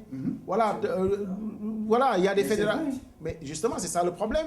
Si vous choisissez aujourd'hui la case, l'autre association va te dire c'est nous qui sommes légitimes. Donc il faut mettre de l'ordre d'abord dans la vie des associations avant de penser que c'est les autres qui choisissent les associations. Voilà. Donc c'est ça aussi le fond du problème. Voilà. Vous avez créé 10 000 fédérations alors qu'on aurait pu avoir une seule grande fédération. Comme ça existe déjà aux États-Unis. Mais même à Paris, on n'arrive pas à avoir une seule association qui regroupe toutes les associations. Donc arrêtez de croire qu'on choisit les associations en fonction de l'appartenance, enfin la proximité politique des dirigeants ou pas. Ce n'est pas ça la question. Moïse Sarr, alors, aujourd'hui dans la mise en œuvre, est-ce que vous pensez que le projet est parachevé tel que présenté? Bien entendu, le référendum ne présente que les grandes lignes des questions posées. Est-ce que vous pensez que c'est parachevé ou il faudra les enrichir? Et certains même suggèrent au chef de l'État de pouvoir faire une réforme constitutionnelle qui ne sera pas un référendum, mais qui sera juste une consultation ce qu'on appelle le Congrès, notamment les différentes chambres, pour quand même parachever ce projet référendaire avec ce statut du chef de l'État et chef de parti qu'il faut coûte que coûte dissocier. Est-ce qu'on peut aller jusque-là? Mais vous savez, il y a un cadre nouveau qui est en train de voir le jour. Et c'est là où malheureusement, je note quand même non seulement les contradictions de nos amis qui sont là autour de la table, mais en même temps aussi dire, pour m'en désoler d'ailleurs, et Mohamed l'a dit avec beaucoup d'intelligence, que souvent, nous Sénégalais, quand un débat est lancé, quand une invite nous est faite, on ne réagit pas, on ne répond pas, et après, on critique. Il l'a dit, depuis 2013, il y a une commission qui a été mise en place. Cette commission a sillonné le Sénégal. Et j'étais heureux de constater que Ben, qui est ici, Grand Ben, nous a dit qu'il a participé. Ils ont produit des conclusions, des rapports. Et que ce même Ben, qui a vu certaines conclusions qui ont été remises au chef de l'État, nous reviennent sous la forme de points à soumettre au peuple sénégalais, et il mobilise encore pour dire non. Ça, j'ai du mal à comprendre, et beaucoup de Sénégalais sont dans cette posture aussi. Le deuxième élément, c'est qu'effectivement, il y a des mots qui ont été dits, je ne peux pas les laisser passer. Quand on parle d'irrégularité de ce que nous avons vécu aujourd'hui, alors que jusqu'ici, je ne suis pas au courant que le candidat non a déposé un recours, je dis une fois de plus aussi, quand on prend la parole et quand on est écouté par les Sénégalais, on doit effectivement peser la teneur de nos mots. Il n'y a aucune irrégularité. Qu'il y ait des petits retards, qu'il y ait des petits impairs qui ont été vite corrigés, il faut le dire, et il faut effectivement féliciter et le consul général et la décennant, et l'ensemble aussi des acteurs politiques, la société civile, les citoyens sénégalais, qui sont venus dans le calme, comme je l'ai dit, dans la sérénité, qui ont accompli le droit citoyen et qui sont repartis. Ça, c'est important. Une fois de plus, on me parle encore de président chef de parti. Il y a 15 points, une nouvelle constitution, en tout cas renforcée. Ça évolue. Demain après-demain, on peut poser encore cette question. Mais venant quand même d'un responsable du Parti démocratique sénégalais aussi, avec un homme qui a créé un parti en 1974, qui a gouverné le pays pendant 12 ans, et qui est revenu encore pour être à la tête de ce parti. J'avoue, des fois, quand on donne des leçons, très franchement, on doit un tout petit peu se mirer, ou bien, en tout cas, rester un tout petit peu devant la glace pour pouvoir dire certaines choses. Mais moi, je ne les tiens pas rigueur, parce que tout ce qui va dans le sens de consolider la démocratie sénégalaise, surtout nous, d'autres jeunes, on doit être ouverts et faire des propositions dans ce sens. Et c'est la raison pour laquelle j'invite les uns et les autres.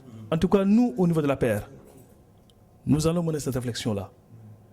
Et je suis convaincu que les partis qui sont dans le présidium du oui vont proposer des choses. Parce que la Constitution aussi est l'un des grands principes. Il y aura des lois organiques, des lois d'application qui vont préciser certaines choses. Mais quand j'entends encore que le PDS me dise, même si on m'invite, je ne viendrai pas, et le jour où on va dire, voilà la manière dont on va choisir les députés qui vont représenter la diaspora, et dont certaines propositions pertinentes ont été tout à l'heure émises, on nous dira encore, oui, Macky Sall ne nous a pas consultés, ainsi de suite. C'est cette posture, c'est cette attitude, à la limite malheureuse, que nous devons franchement mettre de côté, se mobiliser autour de l'essentiel, et un peu de respect aussi à la personne du président de la République. Ça aussi, dans tout jeu politique, il faut qu'il y ait de l'élégance, il faut qu'il y ait de la courtoisie, et souvent aussi, malheureusement, on l'ignore ou bien on le met de côté. Rappelez, enfin, que le président l'a dit quand il était à Bujumbura, quand il est revenu, qu'est-ce qu'on a entendu? C'était malheureux. Demain, vous allez l'entendre encore. Et je pense que l'opposition ne doit même pas attendre, parce qu'il y a des questions qui les touchent directement. Oui, il faut un chef de l'opposition. Oui, cette question-là doit être réglée. Est-ce que ça sera le chef de l'opposition parlementaire, ou bien est-ce que ça sera le parti qui a plus de voix? Mais toutes ces questions doivent être débattues. Et c'est là où on attend. Et nos amis de l'opposition, mais aussi la société civile et les autres partis politiques. Parce que demain, ceux qui sont au pouvoir peuvent se retrouver dans l'opposition. Et ça nous, avec tout le respect aussi que je vous dois, je pense que vraiment cette vision du député que vous avez n'est plus à la limite. Oui, malheureusement, je sais que vous avez été député.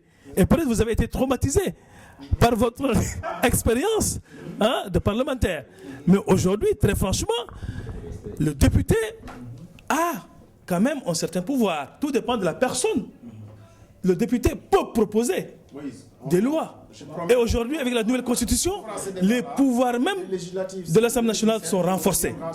Et j'avoue une fois de plus pour dire que même sur les 15 points, l'Assemblée nationale a été saisie. Parce que, par écrit même, quand on saisit le président de l'Assemblée nationale pour demander un avis, on saisit la représentation parlementaire. Ce que je veux dire une fois de plus, je pense que nous avons un journaliste qui pose des questions. Tout cela pour dire quoi? Tout cela pour dire quoi? Tout cela pour dire quoi? Il y a une étape de franchie.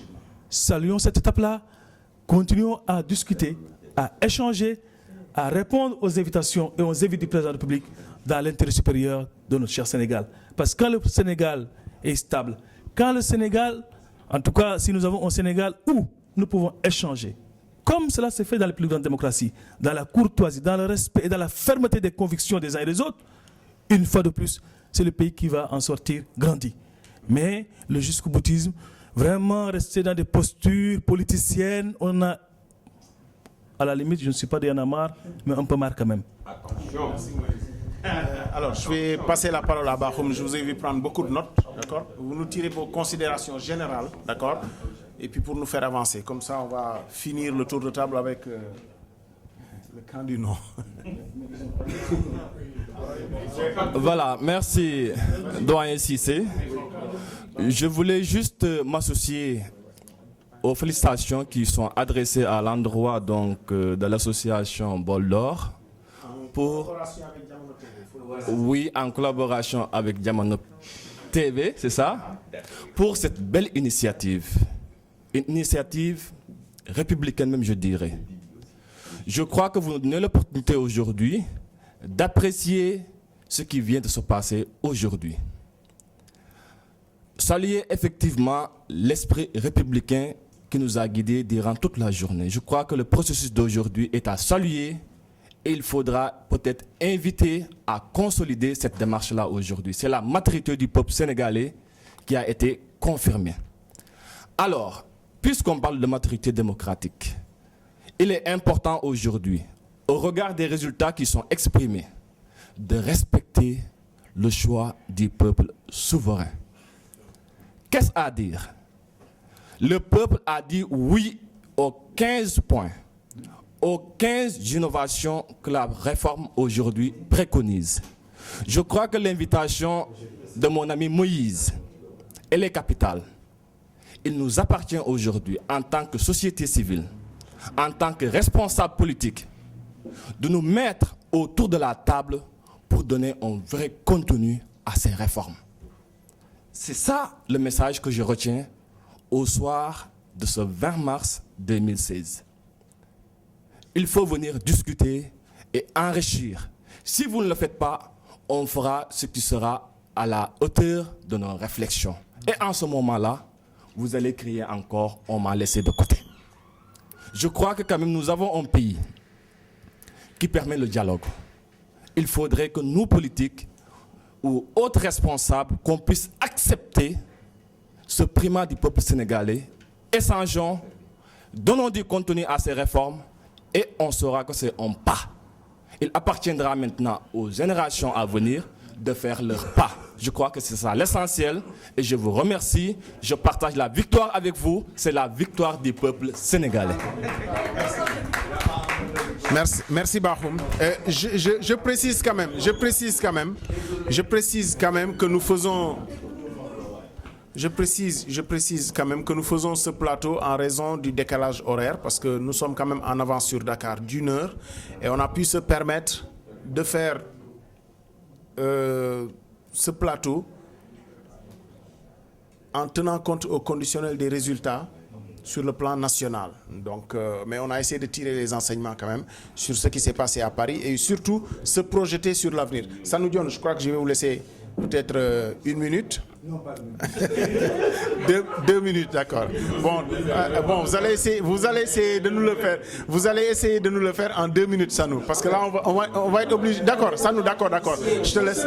Bon, d'accord. Sanou, d'accord. Je te laisse le temps, mais essaie de nous le faire rapidement quand même. Non, je serai concis. Non, effectivement. Non, ça veut dire. Non, ça, je serai. Non. Ablaye, je serai concis. Je serai concis et précis. D'abord pour la victoire du oui à Paris. On nous reproche comme quoi on n'a pas mobilisé. C'est vrai. Non, c'est pour reconnaître que le oui a gagné. Mais que le non, on n'a pas eu ni les moyens, ni le temps. Cher le président, on n'a eu ni les moyens, ni le temps de l'organiser. Le oui a eu les moyens, a gagné. Ça, on respecte. Deuxièmement, mon parti. Aujourd'hui, on est le PS. Le 20 mars à 20h29, à 23h29, mon parti, le camp où je suis, le camp du non, refuse ce qu'on nous a proposé. Prenez une date, le poste de haut conseil de la République ou l'école locale. J'ai dit non, demain il fera jour. C'est pas parce que je reviens de Dakar, je vois toutes ces écoles de formation, tous ces jeunes qui sont sortis dans les écoles de formation dans la rue, et que l'État a dit qu'on n'a pas les moyens de les recaser. On est là, je parle des jeunes de l'APR. Bon, demain Sénégal, toutes les écoles de formation, tous les jeunes qui sont sortis dans les écoles de formation sont dans la rue, toujours en grève. L'école, non, ce que je dis, non, c'est pour vous dire que je préfère que les maigres ressources qu'on a, quand on parle d'avancée démocratique, Lee, je te connais, tu es un grand intellectuel. Tu sais qu'aujourd'hui, si tu es au pouvoir, la première chose à faire, c'est de penser à la jeunesse de notre pays. Ce n'est pas recaser les anciens, les Tanordien, les Amadan Soro, les Sanoudjon. Ce n'est pas ça la priorité du Sénégal. Et ce qui est en train de se passer, ce n'est pas une avancée démocratique. Je dis non. C'est pour ça que le cas du non dit qu'en matière d'avancée, vous me parlez d'équilibre de pouvoir. De grâce, on a renforcé les pouvoirs du président. Non, c'est moi qui parle. On a renforcé. Deuxièmement, j'ai qu'un seul point où, franchement, Sénégal, non, laisse-moi. Les gens, laisse-moi, Ligo, tu es trop jeune pour ce que je dis. Je vous dis, je vous donne date. Ce que je dis, je le vérifie, je vous donne. C'est dans les prochains jours. C'est dans les prochains jours. Je vous dis qu'à l'Assemblée nationale, il n'y a pas d'avancée. Non, c'est moi qui vous parle. Non, tu n'as pas été à l'Assemblée. Je dis qu'il n'y a pas d'avancée. Dans la mesure où, tu as vu, ce que je dis, c'est les textes de l'Assemblée. Un député ne peut pas faire ça. Bon, c'est là où je termine. Non, Ablaye. C'est-à-dire, on est là, moi, je ne remets pas en cause la victoire du oui. Je dis, je pense à mon peuple. Dans le Parti socialiste, j'ai eu le courage de dire à Abdou Diouf non. Et j'ai dit au Parti socialiste, là où on va directement au mur. Jusqu'à ce jour, j'ai dit à mon parti, c'est pas bon. Si vous pensez que vous êtes en 4 murs, 12% de l'électorat, parce que le peuple sénégalais a vomi les hommes politiques. Non, laissez-moi dire ce que je dis. Non, non, 10 000 fois. Je dis, si 12% du peuple sénégalais ici en France ne s'est déplacé, malgré tous les moyens que vous avez faits, c'est que à l'heure, non, je vous dis à l'heure où nous sommes, au-delà de nos partis politiques, tu sais que là, il faut en faire. Oui, tu as raison. La raison est que, ça ne va pas. Vous avez des frères, vous avez des parents au Sénégal. Ils me parlent de la réforme foncière. Les gens vont pleurer. Mon père a eu 5 hectares de tôle et autres. Aujourd'hui, on va lui dire que les 5 hectares, tu vas les perdre. Tu n'auras que 15 mètres carrés. Parce que sinon le peuple nous dira la vérité. La vérité, c'est quoi? Il n'y a que 12% qui sont déplacés. Comment faire maintenant pour que le peuple sénégalais, si demain Macky ou un autre se présentera, que le peuple sénégalais puisse choisir. Les Sénégalais, nous faisons des sanctionner. Des sanctionner. Et si vous pensez que... Voilà. Merci Sano. Ibrahim Diop, bon, tu vas me le faire en 1 minute. Je suis sûr que tu vas me le faire en 1 minute. Non, je vais être bref. Je vais être bref. Mais je pense quand même, s'il vous plaît, le camp du oui doit savoir raison garder. Ce qui fait qu'un débat soit nourrissant aussi, c'est notre capacité d'écoute. Par rapport au référendum, je vais finir là-dessus. Hein. Les 3 référendums qui se sont déroulés au Sénégal. Le premier en 63, le oui l'a remporté à 98%. En 67 à 96%. En 70 à 96%. Et en 2001 à 94%. Et jusqu'au moment où je vous parle, les résultats qui nous parviennent, en tout cas, nous font penser que le oui va perdre l'élection. Maintenant, s'il vous plaît, maintenant, vous savez, il faut savoir tirer les leçons d'un scrutin. Nous allons appeler à la démission. Non, nous ne rigolons pas. Nous allons appeler à la démission de Macky Sall. Parce que les Sénégalais ont, dans leur majorité, rejeté ces réformes. Pour finir, vous savez, c'est sous Macky Sall qu'on a connu l'Assemblée nationale la plus nulle de l'histoire politique du Sénégal. Il nous parle des droits de l'opposition. Mais au Sénégal, l'opposition n'a qu'un seul droit, c'est d'aller en prison. Prenez un parti comme le Parti démocratique sénégalais. Son candidat est en prison, son secrétaire général adjoint est en prison, le secrétaire national des jeunes est en prison, le secrétaire national des étudiants est en prison, le secrétaire national adjoint des femmes est en prison. Et s'il vous plaît, ils sont en prison. La liberté provisoire, vous savez, la liberté provisoire, c'est une prison qui ne dit pas son nom. Macky Sall n'a aucun respect pour le peuple sénégalais. Vous nous demandez de respecter le président Macky Sall. Un président qui se dit qu'il va réduire son opposition à sa plus simple expression. Un président qui passe tout son temps à démanteler même ces partis qui l'accompagnent. Je pense qu'il n'est pas digne du respect de son opposition. Nous réclamons sa démission parce que depuis qu'il est là, le Sénégal vraiment a atteint le degré zéro vraiment d'une démocratie. Dans la gestion de la chose publique, je pense aussi que Macky Sall est le champion des marchés de gré à gré. Non. D'accord, Ibrahim. Merci. On reviendra sur ça. C'est d'autres sujets qui méritent qu'on s'y attarde. D'accord. Ben, je vais te donner la parole. Et puis, je vais... Baïcha, je viens à toi juste après. Voilà, Ben. Ben, c'est Ben qui a la parole, s'il vous plaît. Ben qui a la parole. Oui. Moi, ce que je veux dire... Ouais. Je termine. Oui. Ce que je veux dire.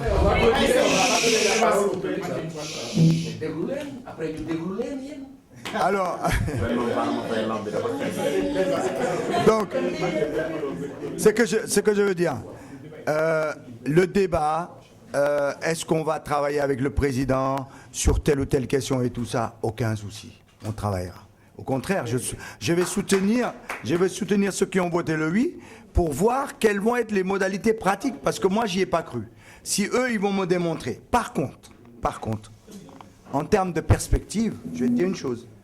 Je ne crois pas aujourd'hui à une forme de démocratie avancée avec cette coalition-là.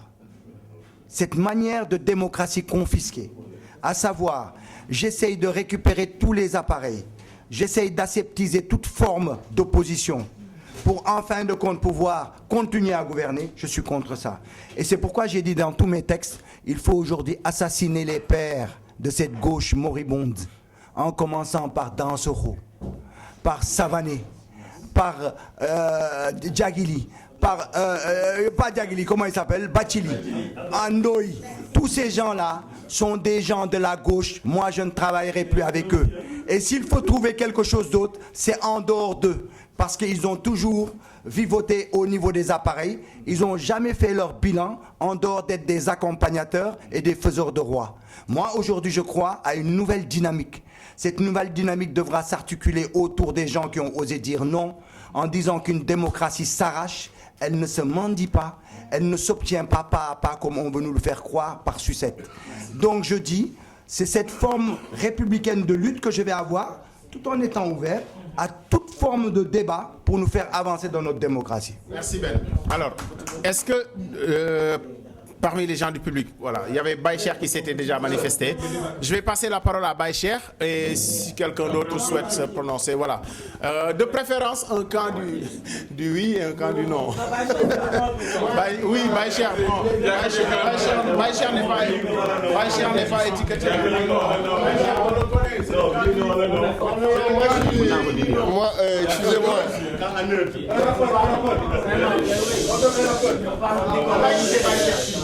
Excusez-moi, hein. Bon, merci d'avoir de cette initiative. Donc, merci à Diamono TV et à Boldor d'avoir organisé. Non, c'est pas grave.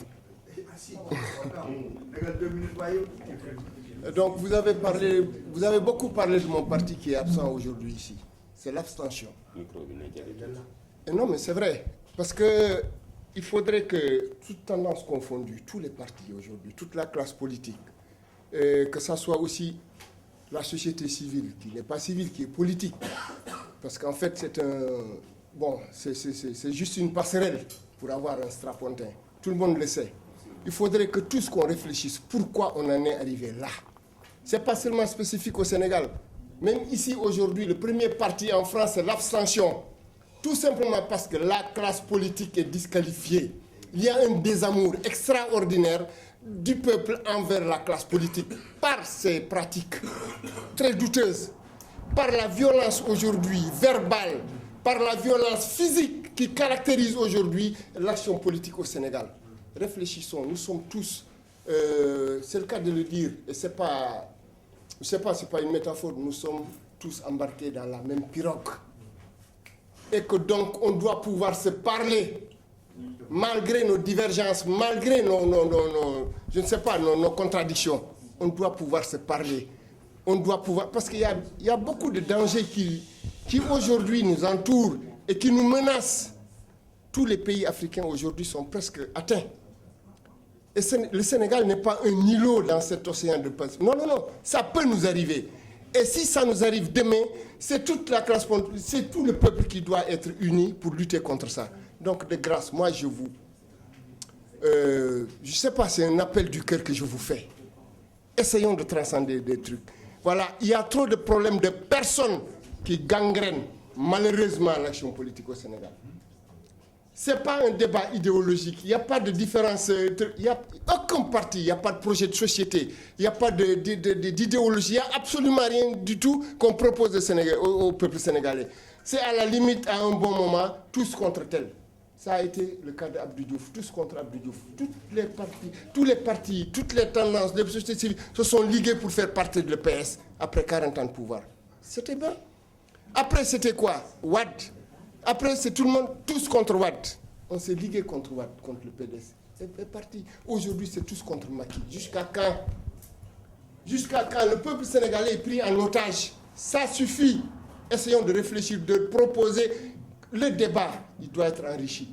Le débat, il doit être plus haut. C'est vrai, quelqu'un l'a dit. Il faut qu'on prenne de la hauteur, camarades. Le débat ne peut pas se réduire à des petites phrases mesquines, à des trucs. Je ne sais pas. Khasté, et